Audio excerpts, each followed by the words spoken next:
Hey guys, this is Mistress Nightmare here, and today we'll be reading Chapter 2 of Faceless, a Slender Man and Jeff the Killer love story. Before we get started, please hit that like button, comment, subscribe to this channel if you guys want more creepypasta fanfictions out there. Until then, let's get started. Slendy's point of view. Jeff doesn't get it, I think to myself as I immediately try to console myself. He probably isn't able to feel love anyway. My thoughts trailed off into a lonely silence. I see a young boy walking on the trail, a backpack on, probably decided to run away. Pathetic human, I thought to myself, and I began to pursue the boy. I began first by remaining unseen. I let him hear the rustling leaves underneath my feet, the occasional branch cracking. He quickened his pace, looking behind him. The boy tripped and falls face first into the dirt.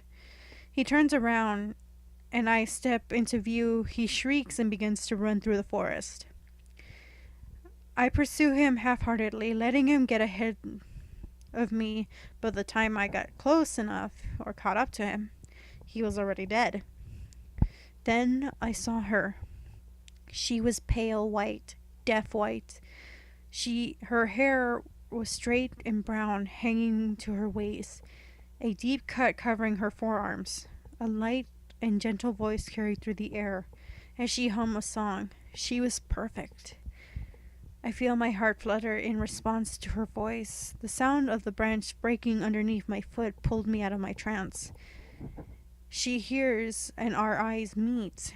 In fear of her, I turned and ran away through the woods, going back home. Later, "She sounds great. Who is she?" Jeff asked, after I told him about the girl in the woods. "I don't know," I confessed sullenly. Jeff takes the cue and leaves me with my thoughts. I laid back on my bed and fell asleep. I dreamed of the girl all night. Jeff's point of view. I have never seen Slendy like this before. He hasn't been taking joy of anything he used to do. All he does is sleep, mope around, and decides to hide in his room whenever he has a chance. The most alive I've seen him in a week. When he's thinking or talking about that girl in the woods, I wish there was something that I can do for him. Maybe there is, I think to myself, and optimistically.